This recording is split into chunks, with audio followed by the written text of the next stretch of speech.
मैं वारिस पठान जी से पूछना चाहता हूं कि 1964 में निजाम ने अगर 6 टन सोना दिया था जो ये बता रहे हैं, तो निजाम के अब्बा का सोना था।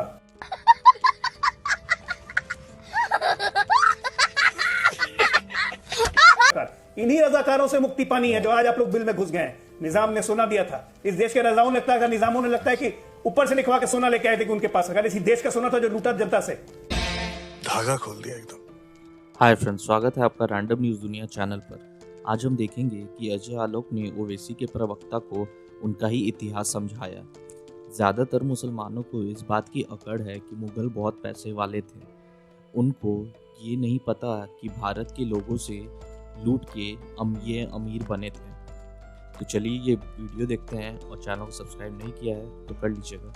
मैं वारिस पठान जी से पूछना चाहता हूं कि 1964 में निजाम ने अगर 6 टन सोना दिया था जो ये बता रहे हैं, तो निजाम के अब्बा का सोना था।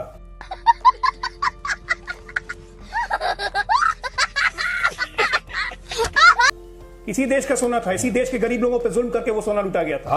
और 47 से 48 तक जाती है। जवाब क्यों नहीं दे रहे हैं? ये इसलिए नहीं जवाब दे रहे हैं क्योंकि उस वक्त रजाकारों की जो सेना थी उसने नौखालिया नरसंहार किया था। 5000 से ऊपर हिंदुओं को काट दिया था वहां रजाकारों की सेना ने। ये बोलते हुए जुबान में दही जम रही है। अरे 4 तरह के रजाकार थे। एक इस्लामिक रजाकार जो लड़ाई कर रहे थे, दूसरे कम्युनिस्ट और कांग्रेस रजाकार जो गांव में जाके जुल्म करते थे, और तीसरे आपके जैसे रजाकार, हिंदू कन्वर्टेड मुसलमान रजाकार। गजब बेइज्जती है। इन्हीं रजाकारों से मुक्ति पानी है जो आज आप लोग बिल में घुस गए हैं। निजाम ने सोना दिया था, इस देश के रजाओं ने लगता है, निजामों ने लगता है कि ऊपर से लिखवा के सोना लेके आए थे कि उनके पास, अगर इसी देश का सोना था जो लूटा जनता से। धागा खोल दिया एकदम। बोलने में शर्म आती है। नौखालिया नरसंहार किया था 13 महीने में, इसलिए सरदार पटेल खड़े थे। हिंदुओं को काट रहे थे आप लोग। 5000 हिंदुओं से ज्यादा परिवार को मार दिया, 2.5 लाख। और सुनिए इन नकली रजाकार कांग्रेस रजाकारों की कारस्तानी। सुंदरलाल कमेटी बनाई गई इसी हत्याकांड की जांच करने के लिए। कमेटी बनाई गई 1948 में हैदराबाद एक्सेशन के बाद, लेकिन कमेटी की रिपोर्ट सार्वजनिक हुई 2014 में। उतने दिन तक इस कमेटी को लकवा लगा हुआ था। ये है नकली रजाकार इस देश के, जिनको निकालना बहुत जरूरी है। अब यही अमित शाह कह रहे थे कि ऐसे ऐसे नकली रजाकार जो बचे हुए हैं उनको सांप बिलों से निकाल कर ढूंढेंगे। लानत है तुम लोग पे, लानत। खत्म रजाकार। ठीक है, जवाब ले लीजिए। वारिस पठान हो गया हो तो मैं बात जवाब दे दूं। हाँ, बोलिए, जवाब दीजिए। अभी अजय आलोक ने चलो ये बात तो माना कि 1964 में निजाम ने 6 टन सोना दिया, भारत को दिया। नहीं, मैं कह रहा हूं अगर दिया था तो क्या उनके कहां से लाए थे? यही गलत सुना था। अगर दिया भी था, सुनिए, कई दिया ना, जो दूसरों के पास था वो कहां से लाए थे? उन्होंने दिया क्या? किसी ने अपने जेब में हाथ डाला? नहीं डाला। अब बात नंबर 2, अभी अपने रजाकारों की बात की तो सुनिए बात। पर्सिया से सोना नहीं आया था निजाम के, थे ना रजाकार जो थे वो चले गए। ये रजाकार रजाकार नहीं चले गए। आपके जैसे नकली रजाकारों को, कांग्रेस रजाकारों को छोड़ गए।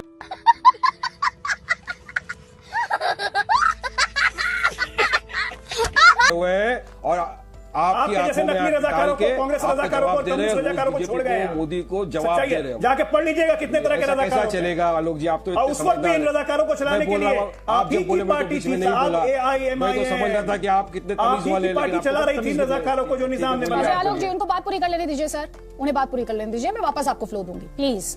देखिए, जब अजय आलोक बोल रहे थे मैं तो खामोशी के साथ सुन रहा था। मैंने उन्हें बता दिया, अब आप मुद्दे पर आइए। मगर अब जब मैं बात रख रहा हूँ समझदारी की, तो ये नहीं सुनना चाहते। तो ऐसा सुना है कि जिसके पास तथ्य नहीं होते वो बीच बीच में उनको नोक-झोंक करने की आदत है। आदत है, सुधर जाएगी। रजाकार जो थे आदित्य जी, वो चले गए पाकिस्तान में, और जो वफादार थे वो हिंदुस्तान में रह गए। उसमें से एक वारिस पठान भी आपके चैनल पे बैठ के डिबेट कर रहा हूं, और बीजेपी को पूरी तरह एक्सपोज करते हैं हम लोग रोज। भाजपा आरएसएस का जो एजेंडा है हमारे देश के अंदर नफरत फैलाना, उसके खिलाफ हम मुखालिफत करते हैं, और इनका मुंह काला करके पूरे देश को दिखाते हैं क्या गलत कर रहे हैं हम।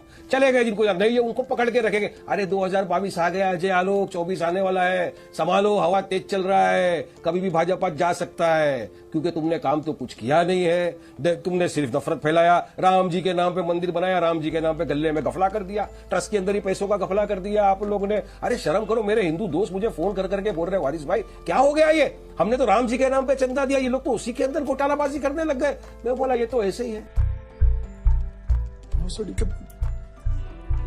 इनको तो आदत ही है लूटना।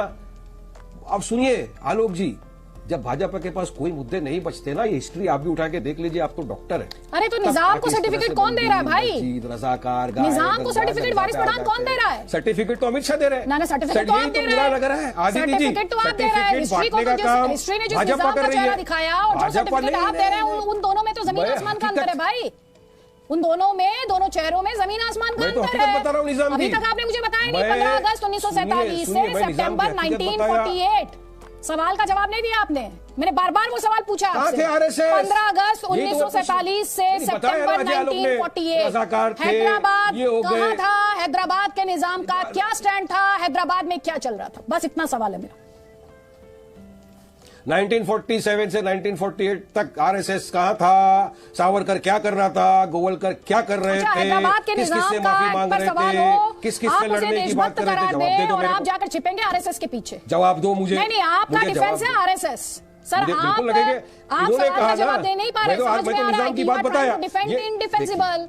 हिस्ट्री अपने आप में बहुत कुछ कह रही है। हिस्ट्री के तथ्यों को तोड़ने मरोड़ने के बावजूद डेट्स बहुत कुछ कह रही हैं, और इन डेट में ही सवाल छिपा हुआ है। 15 अगस्त 1947, सितंबर 1948, और इन सब के बीच में ऑपरेशन पोलो। आपसे उस जवाब देते नहीं बन पा रहा है, अब जवाब नहीं दे पा रहे। फिर आप ये कहते हैं हम कल भी थे, हम आज भी, और कल भी रहेंगे। अरे कोई बात नहीं सर, आप मुझे छोड़ दीजिए मुद्दे पर। इस सियासत में तेलंगाना में वोट आपको, सुनिए ध्यान से, बहुत ध्यान से सुनिएगा, तेलंगाना में वोट अदिति त्यागी के दम पर नहीं मिलेगा, तो मुद्दे को एड्रेस कीजिए। अच्छा, अदिति त्यागी जी एंकर बनते बनते साइकेट्रिस्ट बनने लगी, माइंड रीड करने लगी, जिसमें टोटल फेल हो गई अदिति त्यागी। हमको मालूम है हैदराबाद, हमको आप इतिहास पढ़ लीजिए, मुझे साइकेट्रिस्ट बनने की जरूरत नहीं है। I know I do a good job as a moderator.